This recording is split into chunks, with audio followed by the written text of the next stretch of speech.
Laurent Roland Toneniquès, bonjour. Ahmed Rikpa, bonjour. Amis téléspectateurs, bonjour. Bienvenue. Merci. La forme ce matin? Ouais. Ça se voit. Ça peut aller. Ça se voit. Allez, jetons notre regard sur la une du quotidien, le grand regard.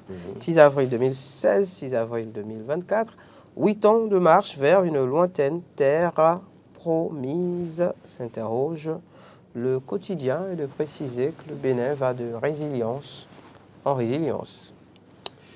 Oui, 8 ans de gestion de Patrice Talon et de son gouvernement, 8 ans... C'est gouvernement, si l'on veut.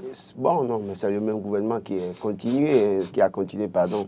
Donc, je ne dirais pas c'est gouvernement parce que, à l'exception de quelques têtes qui sont parfois changées, c'est vrai que l'ossature... les mêmes personnes sont là depuis, la grande partie est là depuis. Et donc, oui, Patrice Talon et son gouvernement depuis 8 ans, beaucoup de choses se sont passées, positivement et négativement. Vous savez très bien que sur beaucoup de points, on peut décerner un satisfait au gouvernement de Patrice Talon. Dans le même temps aussi. Exemple? En même temps, je ne suis pas là pour faire, le, comment vous appelez, pour jouer le rôle de vuvuzela politique. Je sais, et je l'ai toujours reconnu à bien des égards, que des choses ont été faites positivement. Et donc, je ne sais pas moi de citer. Le porte-parole du gouvernement est mieux placé pour nous citer en 8 ans ce que Talon a fait. Enfin, le reste. J'insiste sur la question pour peut-être ceux qui nous suivent en ce moment et qui ne sont pas au fait de ces belles réalisations à mettre à l'actif du gouvernement. C'est pas mon rôle. Peut-être ne sont pas béninois. Qui peut-être ne sont pas béninois ou ne vivent pas au Bénin. Ne me mettez pas dans le rôle du porte-parole. Ce matin. Ne me mettez pas dans le rôle du porte-parole ou dans le rôle des jeunes activistes de la mouvance présidentielle. Je reconnais que des choses ont été faites positivement.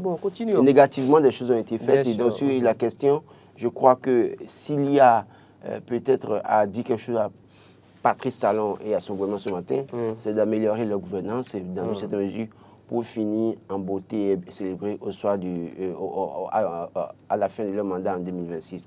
Toujours est-il que oui, on peut dire un gouvernement n'est pas là pour régler tous les problèmes d'un pays avec un bâton magique, dans une certaine mesure, mais on peut, ceux qui savent que, en tout cas, tout le monde, quand vous évoquez le fait qu'il y a des Béninois qui ne sont pas peut-être, il y a des Béninois, des non-Béninois qui viennent au Bénin et qui vont vanter la transformation qu'on observe au niveau du Bénin. Et donc, je ne vais pas me mettre encore à citer ce que j'ai toujours dit à des moments donnés. D'accord. Mais toujours est-il que sur la question de la gouvernance politique, il y a beaucoup de choses à reprocher au pouvoir de Patrice Talon. Sur la question du social, oui, des efforts ont été faits. Sur la question des infrastructures, oui, des efforts ont été faits. Mais sur la question de la gouvernance politique, il y a beaucoup de choses à reprocher au système de Patrice Talon. Et bien évidemment, sur le plan économique, il y a aussi des choses à reprocher au système de Patrice Talon. En ce sens que, oui, dans la gestion des producteurs, comment est-ce que ça se fait? Parce qu'il y a tellement de grincements de dents jusque-là. Pour le social, oui, beaucoup des efforts ont été faits, notamment à l'endroit des femmes, à l'endroit des jeunes filles, à l'endroit des enseignants, en tout cas des AME et tout dernièrement également. Oui. Autant de choses qu'on collectivités locales. Voilà. Mais est-ce qu'aujourd'hui, si on doit s'asseoir pour faire un bilan sincère et objectif de la gouvernance de Patrice Talon, est-ce qu'on est dans le droit de dire que nous avons évolué ou nous avons reculé? On peut dire qu'on a évolué sur certains points, mais dans le même temps, il faut être honnête en disant que nous avons reculé sur le plan des libertés fondamentales, nous avons reculé. Ça, il ne faut pas avoir peur de le dire. La question des grèves réduites à 10 jours, par exemple, aujourd'hui, même parfois quand même par an, pardon, et pendant que, malgré ça, quand les gens doivent manifester, on ne les écoute pas pour autant. Il y a tellement de questions, notamment sur le plan éducatif. Mais il y a quand même quelques résultats justement sur le plan éducatif, malgré cette limitation du nombre de jours de grève. On a pu voir l'évolution justement de la situation des AME, nonobstant cette situation. On a pris combien d'années pour régler la question des AME? Si on fait autant d'efforts pour dire on reconnaît aux AME leurs droits, mais qu'on est incapable de les reverser directement pour leur donner un statut juridique qui les protège, je pense que beaucoup de choses ont été faites, mais en réalité, le plus important n'a pas été fait. Parce que la situation des AME aujourd'hui sont dans une situation de vulnérabilité. Ils n'ont pas un statut juridique qui les protège.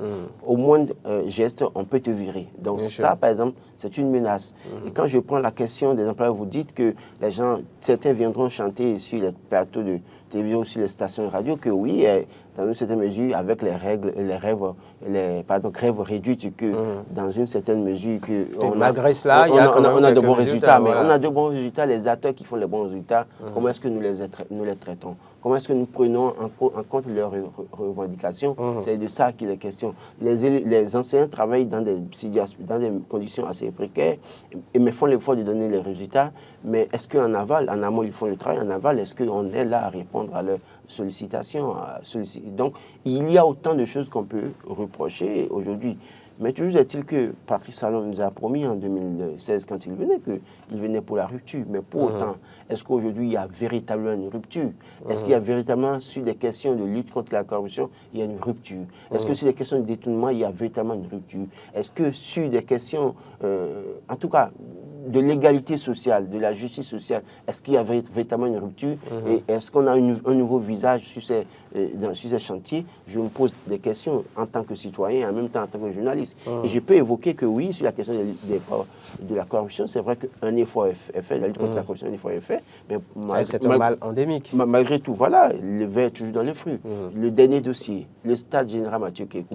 J'ai pu voir un journal. Dans la presse, les assurances du chef, enfin du gouvernement par rapport à... Non, mais quand j'ai suivi le porte-parole du gouvernement, j'ai eu mal. J'ai eu mal en ce sens que on dit qu'on a injecté 13 milliards dans ce dossier. D'accord? 13 milliards de francs CFA. Et tout est à refaire, que ce soit les sièges, que ce soit la pelouse, que ce soit l'éclairage, que ce soit les cabines, que ce soit la sécurité, tout est à reprendre. 13 milliards de francs CFA. Et le gouvernement, ce qu'il cherche toujours à dire, c'est que le gouvernement fera tout pour remettre le stade aux normes. Il n'y aura pas de poursuite, on n'a pas de suite. Non, mais la presse précise que le gouvernement, justement, s'engage à faire la lumière sur la situation. Oui, faire la lumière sur la situation. Donc, il y aura des poursuites, forcément. Donc, non, qu'on ne vienne pas justifier... Il y aura des poursuites, forcément. Qu'on ne vienne pas justifier l'injustifiable pour faire taire ce dossier. Mais non, on doit pouvoir savoir ceux qui sont... Je vais peut-être retrouver la une, mais oui, il y a on doit pouvoir savoir... deux quotidiens qui en parlent ce matin. Voilà, on doit pouvoir savoir ceux qui ont foutu ce bordel dans une certaine mesure. Donc c'est autant de choses sur lesquelles on attend le gouvernement. Et puis après, moi je ne suis pas de ceux-là qui pensent qu'il faut applaudir pour un gouvernement ou pour applaudir pour un chef de l'État parce qu'il a fait de grandes choses dans son pays. Quand vous voulez conquérir le pouvoir d'État, vous promettez ciel et terre, monts et vallées à vos populations. Oui. Et donc, c'est de votre responsabilité de faire bien les choses pour qu'au soir de votre mandat qu'on vous célèbre. Donc, si un chef fait bien, nous sommes là pour aviser en son temps. Nous allons apprécier, mais nous n'allons pas tous les matins nous mettre à applaudir le chef d'État comme s'il était un demi-dieu ou un extraterrestre qui est venu faire du miracle. Non, c'est ce qu'il nous avait promis qu'il est en train de faire.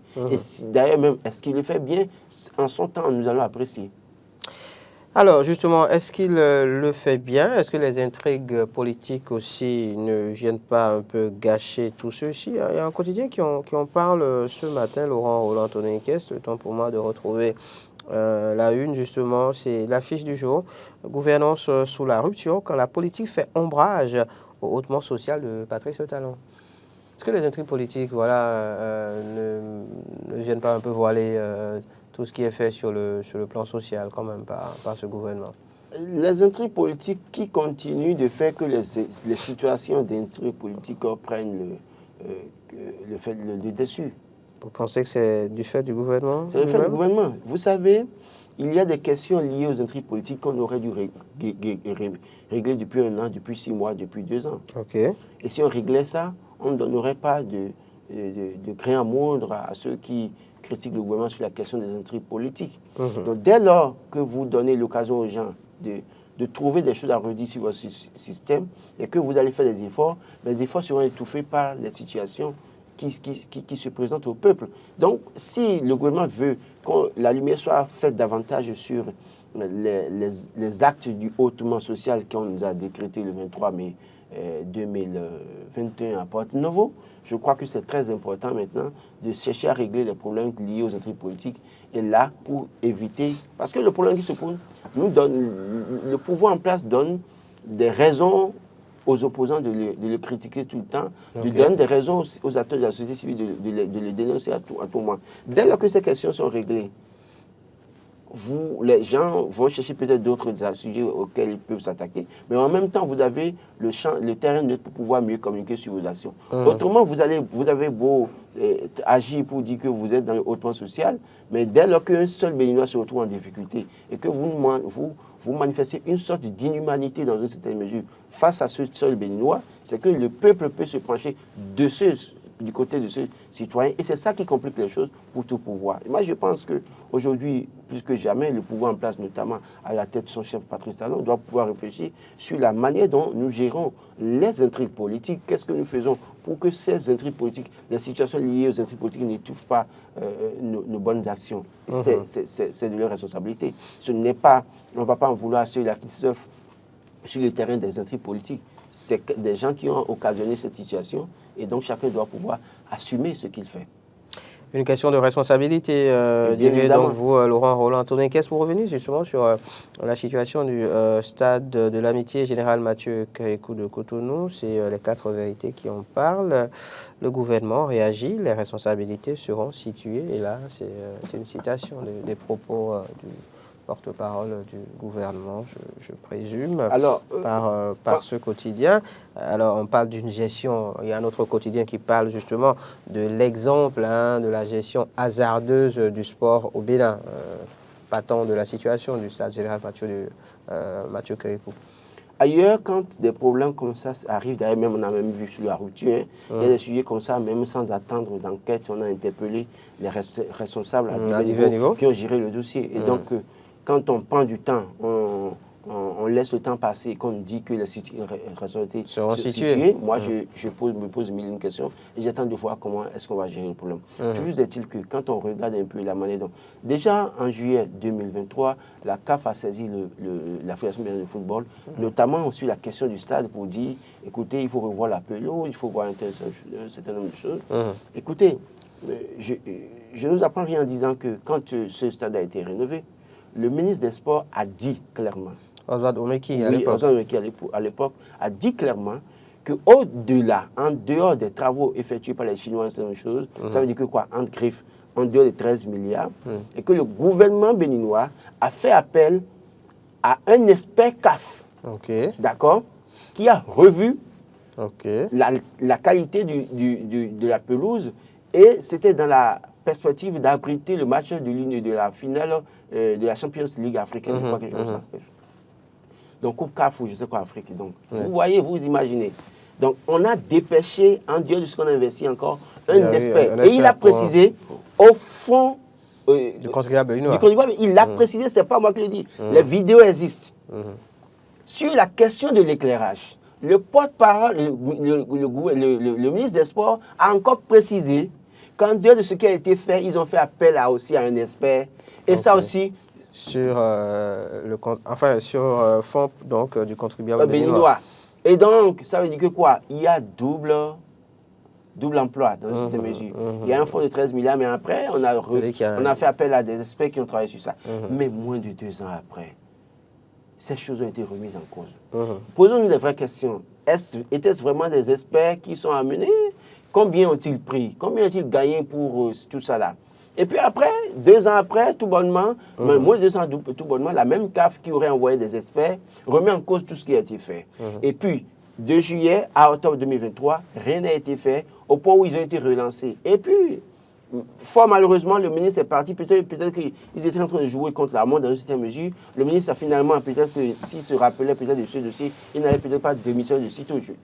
J'imagine, parce qu'il démissionne, et puis après, en mars 2024, on constate que quelques mois après, la vraie situation est présentée aux Béninois. Je crois que quand on a de telles situations, on ne perd pas du temps. On doit pouvoir nous dire ceux qui ont géré les fonds. Vous êtes pressé en fait de connaître, voilà. Pas que je suis pressé, Ahmed Arikpa, c'est de l'ordre normal des choses que les acteurs de la justice s'auto-saisissent et très vite de ce dossier pour qu'on voit clair. Justement, c'est ce que préconise le quotidien Dynamisme Info. Dans sa apparition ce matin, on peut lire, entre autres, voilà, que la criette devrait s'autosaisir du dossier.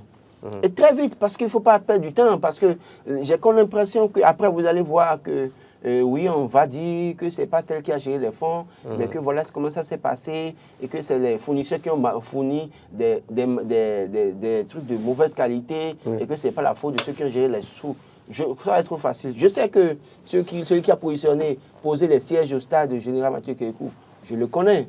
Ceux qui sont dans les circuits connaissent bien son nom. De toute façon, je sais que dans une certaine mesure, chacun devra répondre. Tous ceux qui ont gagné des marchés sur ce chantier, il y a des informations qu'on ne peut pas mettre peut-être sur la place publique, mais je sais, ils savent très bien. En réalité, pour ce point de dossier du genre, le gouvernement connaît les... Si vous en savez autant, vous savez qu'à un moment donné, vous pourriez être pris comme sachant. Comment ils prient comme sachant? Si vous en savez autant. Ils savent ceux qui ont gagné les marchés. Ils savent très bien ceux qui ont géré les fonds. Ce n'est pas à moi de leur apprendre ça. De toute façon, ils ont les informations, ils ont les noms. Jusqu'à un moment donné, s'ils ne le disent pas jusqu'à un moment donné, nous serons obligés de dire. Moi, je le dirai, j'assumerai en son temps. Mais je sais qu'ils le savent. D'ailleurs, quand on dit 13 milliards de francs CFA, c'est une équipe, c'est une commission qui gère. Et qui sont ceux qui ont siégé? Qui sont ceux qui ont donné les marchés? En son temps, on doit pouvoir nous dire la vérité. Alors, je crois que la justice sort à un gros dossier, du bon dossier et du chaud dossier qu'on peut suivre de très près. N'est-ce pas? Alors, cette conclusion tirée par le quotidien Le Grand Regard, ou en tout cas cette comparaison, estimant que justement ce déclassement donc, du stade de l'amitié de Cotonou est le symbole d'une gestion hasardeuse des sports au Bénin. Là, on généralise. Je ne vais pas peut-être donner mon avis sur la question. Vous savez très bien que au moment où le stade était réceptionné, j'étais encore journaliste sportif. Et d'ailleurs, même quand j'ai fouillé un peu les activités qui avaient été menées dans le temps, je me suis rendu compte que, j'ai été là quand le stade a été réceptionné. Ah d'accord, donc vous avez pris part à tout ça. Le reportage est là. Donc vous avez pris part à tout ça. J'ai suivi le reportage. Et vous aviez sûrement à l'époque fait un bon reportage pour vanter les mérites du joyau. Vous me connaissez très bien depuis des années dans cette maison. Vous savez que je ne suis pas dans ces combines-là, dans cette mesure. Je sais que pour ce reportage que j'ai fait, j'ai pris per diem 5 000 francs, pas plus que ça. S'il y a quelqu'un qui a un dossier quelque part pour montrer que Laurent a fait du reportage pour mettre en valeur les gens qui ont pris de l'argent, sortez les preuves. Je mets au défi quiconque. Jusqu'au dans les tréfonds du ministère des Sports. C'est pas moi ça. Ce que je sais, c'est que j'ai revu mon reportage réalisé à l'époque. J'ai revu les reportages que j'ai réalisés quand le ministre a fait des descentes sur le terrain. Et j'ai réécouté les propos du ministre à l'époque. Et je me suis rendu compte qu'en fait, à un moment donné, nous avons inventé quelque chose, mais qui était... On a vendu du vent, selon vous, finalement? Je ne sais pas. Je ne vous aurais pas dit qu'on nous a vendu du vent. Mais en tout cas, on nous a dit que j'ai écouté un certain nombre de reportages. J'ai suivi à nouveau un certain nombre de reportages. J'ai mon opinion là-dessus. Toujours est-il que je dis que désormais, si les gens viennent dire qu'on a réalisé telle chose à coût de milliards et que c'est très bon, il va falloir que l'opposition s'y mêle, amène une contre-expertise qu'on essaie d'évaluer. Parce que faire injecter 13 milliards et qu'en 2 ans après, on dise que tout est à refaire, c'est quand même une honte nationale. C'est pas loin de ce que les autres ont foutu à l'entrée de Porte-Nouveau, 14 milliards de francs CFA qu'on n'a jamais achevé et puis qui est allé jusqu'à 22 milliards plus tard. Ce n'est pas loin de ça. Allez, on continue de parler bien politique. Oui, puisque nous n'étions pas si loin que ça de la politique finalement à parler de ce scandale, osons le dire, du stade de l'amitié, général Mathieu Kérékou. Roland Tonekes, la presse ce matin aborde un aspect de la gestion du pouvoir par Patrice Talon. J'en veux pour preuve la une du quotidien Le Quotidien. Déni de responsabilité sur fond de traîtrise dans la mouvance présidentielle. Talon seul face au peuple béninois. Moi, quand j'ai lu ce titre, j'ai souri. J'ai dit, mais il y en a d'autres dans ce style. Non, mais voilà. Écoutez, Talon sera face au peuple béninois. Parce qu'à un moment donné, c'est lui qui a dit « je vais être président de la République pour changer les choses ». Donc, dès lors qu'il a accepté cette mission qu'il est président de la République, oui, il accepte de porter le chapeau, de porter toutes les charges qui sont liées à ça, toutes les récriminations liées à ça. Parce qu'on dit clairement dans notre langue nationale, « mais c'est-à-dire c'est sur la tête du plus âgé ou bien de l'adulte qu'on met les charges dans une certaine mesure ». Donc, dans une certaine mesure, il est le méro ou le chef chez nous. Donc, Quand il y a un problème, c'est celui qu'on doit faire ça. Donc, quand vous parlez de déni de responsabilité... on parle de déni de responsabilité sous forme de traîtrise, carrément. Quelle traîtrise? Dans le rang de la mouvance présidentielle. Vous savez, moi, je ne suis pas dans la posture de voir qu'il y a traîtrise. Hein. En fait, sur fond, pardon, de traîtrise. Oui, mais je ne suis pas dans cette logique. Chacun, dans une certaine mesure, a posé des actes qui peuvent le rattraper l'un ou l'autre dans des situations données. Je ne sais pas quel est le parcours et quels sont les comportements que le chef aussi a eu, politiquement parlant, dans une certaine mesure. Ce qui est sûr, sur un terrain politique, il y aura toujours des gens qui vont vous trahir, il y a des gens qui vont rejeter leurs responsabilités. Quand un ministre fait mal et qu'on critique, je crois que les gens nous attaquent. Quand un directeur se comporte mal et on en parle, on nous attaque. Quand on critique les députés, c'est ici, ensemble, ici, vous et moi, quand on en parle. Après, les gens nous attaquent pour dire qu'on est de tel bord, qu'on est des vendus, qu'on est de ci, qu'on est de ça. Mais quand on le dit, quelle responsabilité, quelle action le chef aussi pose?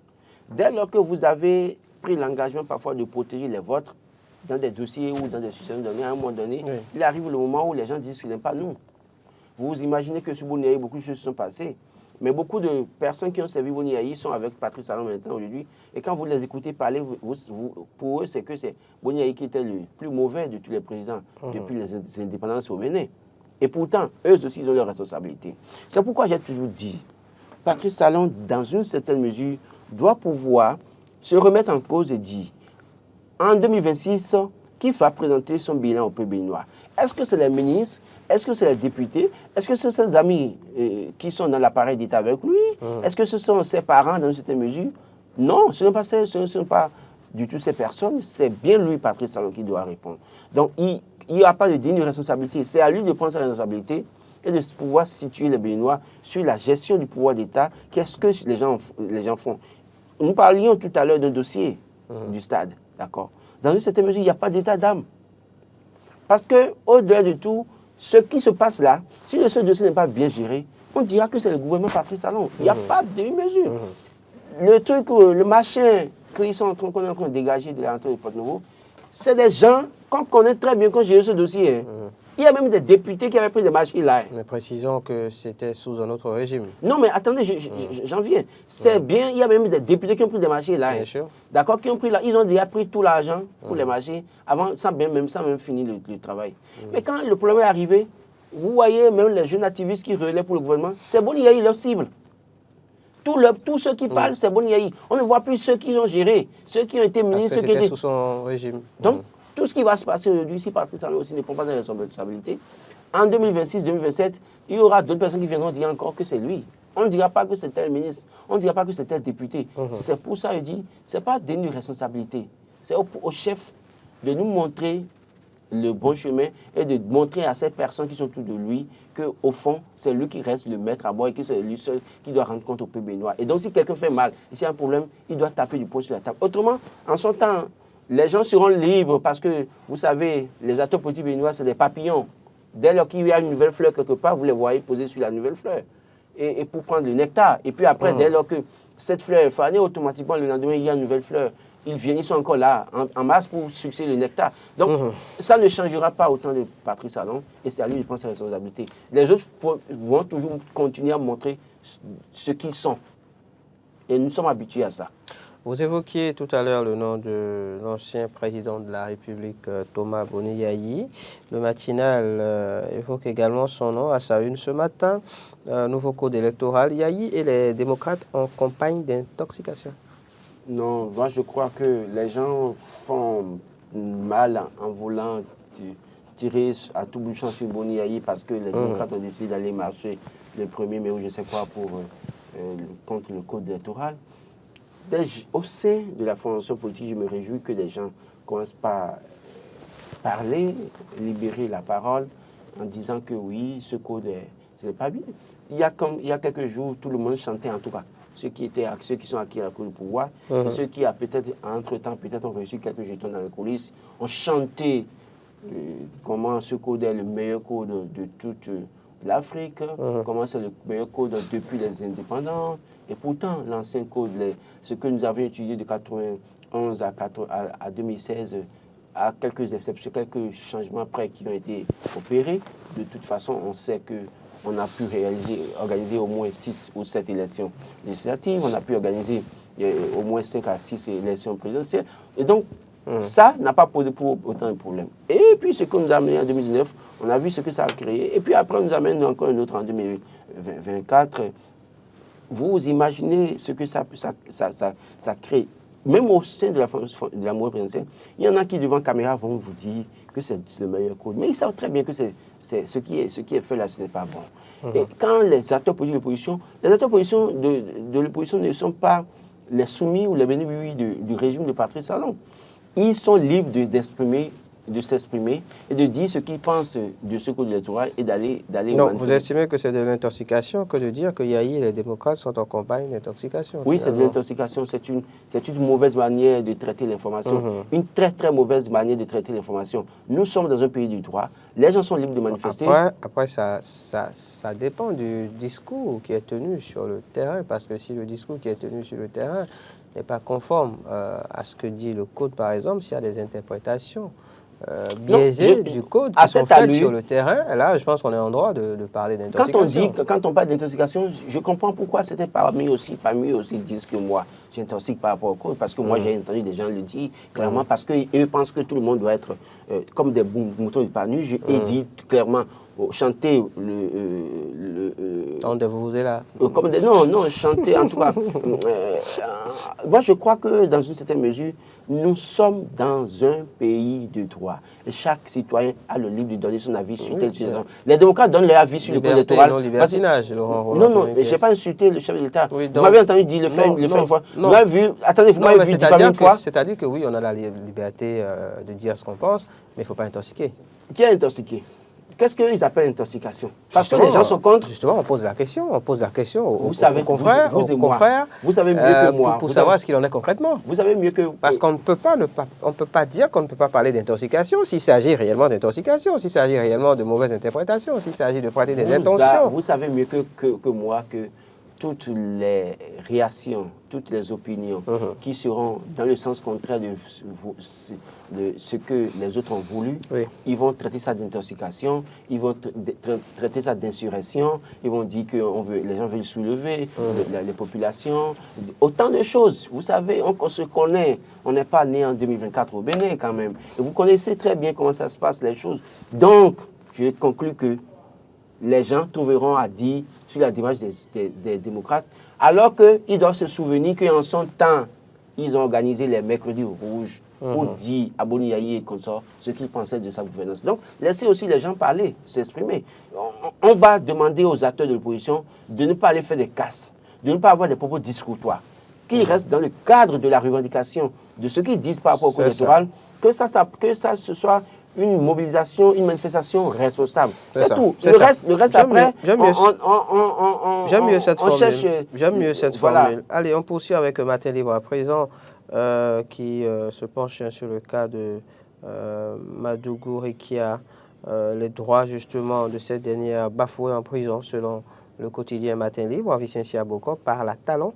Les héros sont ceux qui ont pensé les blessures des cœurs. Et sur le même sujet, Dynamisme Info écrit « Incrimination au sujet des conditions de sa détention, Madougou et si l'INF se penchait sur son cas ». Donc, Talon, l'INF, vous voulez mettre en difficulté Maître Huguette Boko-Yankadia. Elle est nommée par Patrice Talon. Le problème de Rekia Madougou, c'est qu'il a un problème. Peut-être qu'elle ferait bien de s'intéresser à ce cas. Non, vous voulez mettre de pas de rémunération. Ah oui, mais vous trouvez alors bien. Là, ce matin, bon, allez. Non, mais on la salue avec toute la considération qui lui est due. Vous voulez mettre la dame en difficulté. Vous voulez mettre celles qui travaillent à l'INF en difficulté, notamment notre Minou, en fait, celle qui... De qui qui parle l'auteur? C'est une parenthèse. Donc, pour dire quoi, qui parmi elles peut oser aborder ce sujet, sachant très bien qu'elles tiennent leur nomination du pouvoir exécutif. Et le problème de Rekia Madougou est parti d'où? Situons. C'est parti des intrigues politiques avec le pouvoir en place. D'accord? Vous pensez qu'en la matière, l'INF ne peut... Rien faire de concret. Si on veut que l'INF soit assez opérationnel et n'ait de compte à rendre à aucun pouvoir, revoyez les statuts de l'INF, faites en sorte que la présidence de l'INF soit issue des associations de femmes au Bénin. Vous allez voir que cette association va mieux faire. C'est vrai que sur la question, du harcèlement, il y a une seule chose. Mais sur les questions liées à la politique, aux intrigues politiques, ce n'est pas évident. Malheureusement, ce n'est pas évident. Ne donnez pas la tête, n'offrez pas la tête de Maître Huguette Bokoyankadia sur un plateau d'or, Patrice Talon. Non, elle a un devoir de reconnaissance. Elle a un devoir de redevabilité dans une certaine mesure. Et donc, sur cette question, c'est plus fort qu'elle. C'est peine perdue. Alors, j'estime que... alors de Vicentia Boko, la seule chose qu'elle peut faire, c'est peut-être de plaider, d'avoir un discours assez méfique, mi-raison, et demander au chef de l'État, avec une sortie médiatique, de demander au chef de l'État de pardonner. Mais elle ne peut pas oser apprécier dans le fond et aller sur une certaine mesure. Vicentia Boko, oui. Vous pensez qu'elle a les mains liées? Malheureusement, quand vous êtes nommé par un chef, vous avez les mains liées. Vous ne pouvez pas vous lever et vous prononcer sur n'importe quoi, n'importe quand. Ce n'est pas possible. Je n'apprends rien à qui ce soit. Nous connaissons la politique sur les tropiques.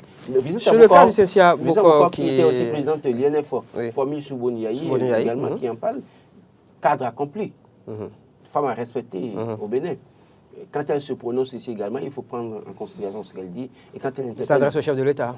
Quand elle interpelle le chef de l'État doit pouvoir écouter. Moi, j'ai toujours dit, et je le dis, je le dis ce matin, le chef de l'État ferait mieux aujourd'hui d'écouter toutes les voix qui s'élèvent, qui l'appellent à pardonner ou à ramener la balle à terre et à voir comment il peut gérer cette situation et mettre fin aux intrigues politiques. C'est-à-dire, je l'ai dit, c'est pour ça que je l'ai dit tout à l'heure, au-delà de tout, vous êtes là autour de lui, qui ne veulent pas voir Riek Madougou libre, qui ne veulent pas voir Joël Aïvo libre, ils savent pourquoi ils le font. Parce qu'ils veulent continuer des censures politiques. Et ils vont surfer sur ça et lui dire oui, c'est vous le chef, non, il ne faut pas faire ça. C'est vrai que Patrice Talon aussi, chef de l'État, il est aussi quelqu'un d'intrépide en politique. Mais pour autant, il y a aussi que ce que l'environnement lui dit. Si par exemple 10 personnes autour de lui, 8 en arrivent tous les jours à lui rappeler ça pour dire attention, vous revoir, je suis sûr qu'il va revoir sa position. Donc, au-delà de tout, j'insiste là-dessus, il sera seul responsable face au bilan. Il n'y a pas de complaisance en la matière. En son temps, il devra rendre compte aux Béninois de comment est-ce qu'il a géré le pouvoir d'État, comment est-ce qu'il a fait des filles et fils du Bénin. C'est lui seul qui sera face à l'histoire. Cette interrogation, Laurent Roland Todenkes tentons d'y répondre. On la retrouve à la une de Renouveau, le quotidien. Comment détrôner Talon par les urnes en 2026? Monsieur l'expert. Je ne suis pas expert électoral. Non, mais détrôner Patrice Talon... Monsieur le consultant. Tout ce que vous voulez ce matin, parlez-en. De toute façon, ce que je sais, c'est que détrôner Patrice Talon, c'est un travail, un enjeu de taille. Un enjeu de taille en ce sens que on ne sait pas quelle stratégie Patrice Talon s'en va mettre en œuvre en 2026 pour empêcher toujours l'opposition de conquérir le pouvoir. Vous pensez qu'il est raisonnable de parler encore, enfin d'utiliser encore le futur dans le cas d'espèce? Non, il y a des choses que nous voyons. Nous y sommes, de 2026, nous y sommes déjà. Nous voyons des choses. Je ne veux pas, nous y sommes déjà. Je ne veux pas dire des choses, mais nous voyons qu'il y a des choses. Mais donc, en tant le grand jeu qui sera sorti... Parlons présent, nous y sommes. Le grand jeu qui sera sorti en 2025-2026, on ne sait pas encore. Clairement, parce que ce pouvoir nous a déjà habitués à toutes les surprises électorales. 2019, 2020, 2021, on a eu des candidats fait valoir des mesures pour valider. Donc, tout peut arriver. Alors, quand on sait qu'on est en face d'un animal politique redoutable qu'est Patrice Talon, on ne lésime pas sur le moyen, on ne pleure pas sur le lait renversé, on prend ses responsabilités et on fait du marquage à la culotte dans une certaine mesure. Et on va sur le terrain avec un discours cohérent pour convaincre les électeurs. Motiver les électeurs à sortir pour aller voter. Autrement, ce sera peine perdue. Vous savez, dans la perspective de 2026, beaucoup de choses vont se passer. Les gens viendront de la mouvance se faire passer pour des opposants, infiltrer le système de l'opposition également, mais seront des taupes ou des informateurs, des missionnaires, en bref. Donc, à l'opposition, s'ils veulent vraiment arracher le pouvoir à Patrice Talon et à son gouvernement, de se mettre au sérieux et de savoir qui ils acceptent, qu'il rejette dans une certaine mesure. Même si tout le monde vient, ce n'est pas tout le monde que vous devez prendre. Vous devez pouvoir savoir à quel degré vous positionnez les gens pour que les gens n'infiltrent pas votre système. D'accord, déjà, donc le choix des collaborateurs. Le choix des collaborateurs, c'est très important. Oui. Vous savez, ça a commencé, certains parmi eux ont commencé par se jouer les opposants, les rebelles de la fonction du pouvoir en place, mais sont-ils véritablement des rebelles? J'ai lu hier, est-ce que je dirais, le coup de gueule de Herman Dimitri Adanko. Tout le monde le célèbre, mais moi j'en ris. Jeune qu'il est, c'est en 2024 qu'il veut donner de la voix pour nous montrer qu'il est jeune et que s'il faut aller marcher avec Boni Yahi, il est prêt à marcher. Quand les jeunes étaient gazés, quand certains jeunes sont allés en prison, combien de fois s'est-il prononcé?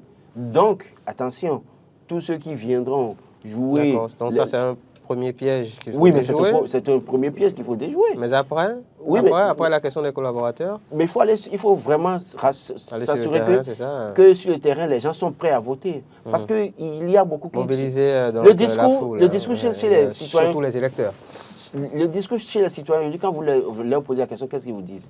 Ils vous disent, mais qui ira voter, ils vont donner le pouvoir à quelqu'un d'autre. Donc, les électeurs, les citoyens ne sont pas convaincus de ce que, s'ils vont voter majoritairement, que ça pourrait donner un poids à leur candidat et que ça pourrait passer. C'est quand les scores sont serrés que les gens ont les marges de manœuvre pour faire la fraude. Je donne l'exemple du Sénégal tout dernièrement. Vous avez vu l'écart? Il n'y a pas de possibilité de magouiller à ce niveau. Et je me réjouis même, j'ai pu voir l'observateur François Abiola. Et j'ai dit, mais tiens, ça marche bien pour le Bénin. Parce que lui, on connaît son parcours. Ministre Boni Yahi, après il est devenu centriste, après il est devenu du bloc républicain, après il se retrouve à la Sénat. D'accord? Il est aujourd'hui acteur majeur de la Sénat, dans une certaine mesure, et donc l'élection de 2026, c'est de leur responsabilité de dire ce que le peuple a fait, de dire la réalité des unes. Et donc, il est allé au Sénégal, on voit, j'ai vu que les appréciations de l'observateur. J'ai dit, ah oui, si cet observateur peut réellement faire en sorte qu'avec ses pairs de la Sénat, il respecte les résultats des unes en 2026, ce serait un point possible pour nous. Parce qu'en réalité, il ne sait rien. On sait que certains résultats par le passé donnés par la Sénat n'étaient pas les vrais. Est-ce que vous semblez vouloir dire ce dans l'histoire de la Sénat, je ne suis pas... Je ne vais pas dire ça, mais à chacun de tirer ses conclusions. D'accord? À chacun de tirer ses conclusions. Ce que je sais, ce que je demande, c'est qu'à François Abiola aller vivre une expérience assez extraordinaire. Voilà, qu'il en tire toutes les leçons et qu'il les mette et que chacun se mette face à ses responsabilités pour le peuple, le bonheur du peuple béninois en 2026. C'est très important. Ça. Merci beaucoup à vous, Laurent Roland Toneniquez.